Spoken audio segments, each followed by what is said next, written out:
የሰው ልጅ የተወለደበትን ቀን እንጂ የሚያልፍበትን ቀን ፈጽሞ ሊያውቅ አይችልም። ምክንያቱም የመምጣቱም የሚሄዱም የፈጣሪ ጸጋ ነው። እስከ ኖርንባት ሰዓት አለሁ ብሎ መኖርን ብቻ ማረጋገጥ እንችላለን። 2018 ዓመተ ምህረትን ሀ ብለን ከጀመርንበት ቀን አንስቶ እንኳን በብዙ እቅድ የተቀበሉትን ዓመት ሳይሰናበቱት እንደወጡ የቀሩ ወገኖቻችን ቁጥር ለመጥቀስ ተቸግረን እንደ መማሪያ ይሆን ዘንድ ብለን የተወሰኑትን ወደ እናንተ ማቅረባችን ይታወሳል። አንድ ሰዓት ባልሞላ ጊዜ ውስጥ ቲክቶክ ላይ የለቀቀውን ቪዲዮ ስንት ሆነልኝ በማለት የአድናቂዎቹን ምላሽ የማየት ጉጉቱን በልቡ እንደያዘ ያለፈው ታዋቂ ቲክቶከር የመመረቂያ ጋውኗን ልታመጣ ታክሲ ከያዘች 10 ደቂቃ ባልሞላ ጊዜ ውስጥ ህይወቷ ያለፈው ወጣት በዓልን ምክንያት በማድረግ ቡና አፍልታ ጎረቤቷን ጠርታ ከሁለት ልጆቿ ከቤት ሰራተኛዋና እንዲሁም ደግሞ ለቡና የተጠራችው ጎረቤቷ ከ1 ዓመት ከ7 ወር ልጇ ጋር ከተወሰኑ ሴኮንዶች በፊት ስለ አዲስ ዓመት እንጂ ስለ ህልፈታቸው ላፍታም የገመት አልነበረም።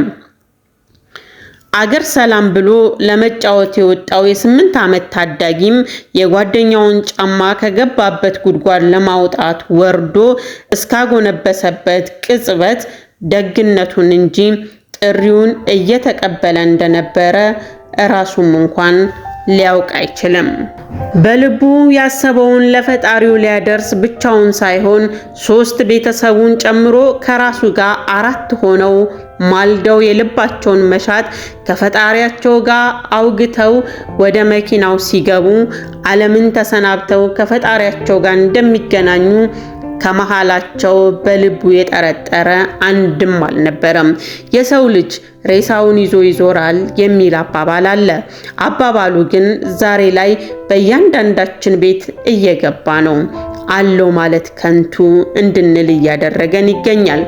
በእርሱ ፈቃድ ይሁን ብለን ዝም ማለን አይደል የሚባለው። ለመላው የእምነቱ ተከታዮች እንኳን ለግሸን ደብረ ከርቤ ማርያም በሰላም አደረሳችሁ።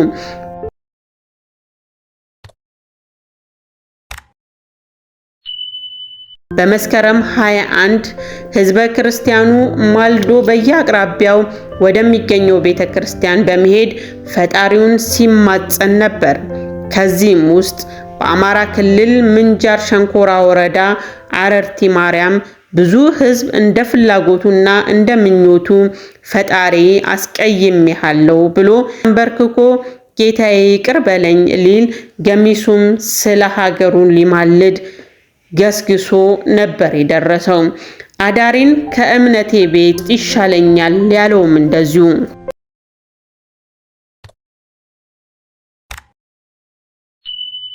በዕለቱ ዓመታዊውን የግሸን ደብረ ከርቤ በዓል ለማክበር በዚሁ በአረርቲ ማርያም ጾታና ዕድሜ ያልገደበው ህዝብ ከጫፍ ጫፍ ሞልቶ ነበር።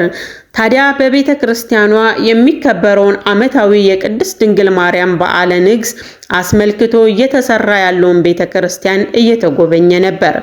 ይህኔ ነበር ታዲያ በቤተ ክርስቲያኗ ከባድ አደጋ የደረሰው።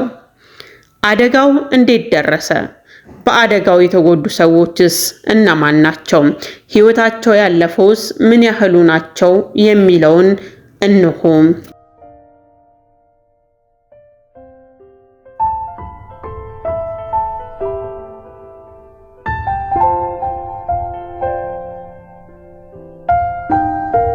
በአረርቲ ከተማ አረርቲ ማርያም ቤተክርስቲያን ዓመታዊ የቅድስት ድንግል ማርያም ክብረ በዓል ላይ እየተሰራ ያለው ቤተክርስቲያን እየተጎበኘ ባለበት ሰዓት ለፊኒሺንግ ስራ የተረበረበው እንጨት ተደርምሶ በርካታ ምዕመናን ላይ የሞትና የአካል ጉዳት መድረሱ ነው የተነገረው።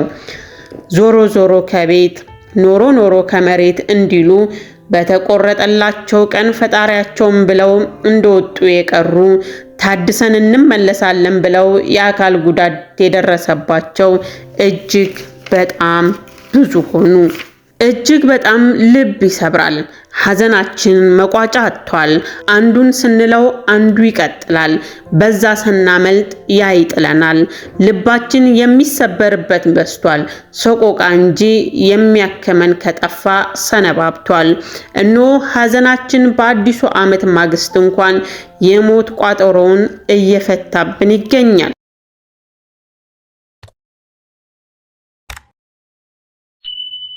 የአደጋው መንስኤ የሆነው የርብራቡ እንጨት መሸከም ከሚገባው አቅም በላይ ስለተሸከመ ወደ 200 ሕዝብ እንደያዘ ነው መሬት ላይ በሙሉ የተዘረገፈው።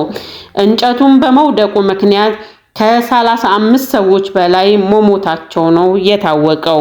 በሆስፒታሉ ታጥበውና ተገንዘው የወጡ 20 አስክሬኖች ሲኖሩ አደጋው ከደረሰበት ቦታ በቀጥታ ወደ ቤታቸው የተወሰዱት ደግሞ 15 ሆነው የተመዘገቡ ሲሆን በአጠቃላይ የሟቾች ቁጥር 35 መድረሱን ነው የተነገረው። ከ40 በላይ ሰዎች በጣም በከፍተኛ ሁኔታ ተጎድተው በሪፈራል ደረጃ አዳማና አዲስ አበባ የተላኩ ሲሆን ከ100 የማያንሱ ሰዎች መካከለኛ ጉዳት የደረሰባቸውና ወደ ቤታቸው የተሸኙ መሆናቸው ተሰምቷል።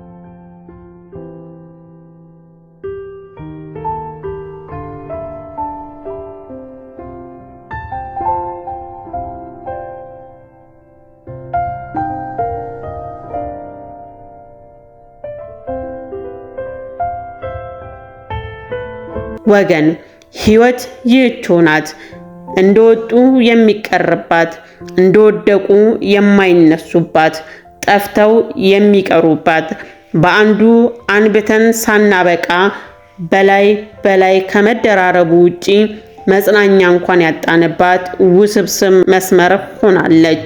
እንደ ደም ስራችን ቋጠሯችን የማይፈታ እንደ እስስት መልኳ እየተቀያየረ እንደ ንፋስ እየተምዘገዘገ ደፍረን እንኳን አለን ማለት የተቸገርንበት ስለሆነ መልካሙንና ቀናውን በመስራት ከደራሽ ውሃ የፈጠነውን መሰናክል በመልካምነታችን እንቅደመው።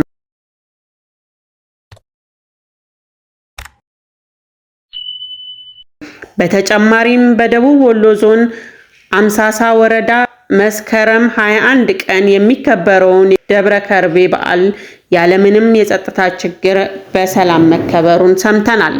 ከበዓሉ ጋር በተያያዘ ታዲያ መስከረም 18 ቀን 2018 ዓመተ ምህረት ላይ ምዕመናንን ጭኖ ከደሴ ወደ ግሸን ደብረ ከርቤ ሲጓዝ የነበረ አንድ የህዝብ ማመላለሻ አውቶቡስ ተገልብጦ 2 ሰዎች ሲሞቱ 6 ሰዎች ደግሞ ከባድና ቀላል ጉዳት ደርሶባቸዋል።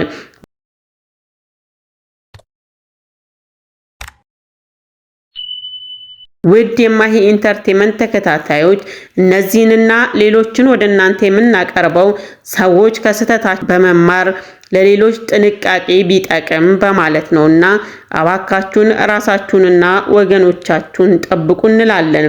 ላልሰሙም ሼር እያደረጋችሁ አሰሙ እያልን የዛሬን በዚሁ አበቃን። በሰላም በጤና ኑሩልን። በሀገራችን ላይ ያንጃበበውን የሞት ጥላ ያርቅልን። ሰላም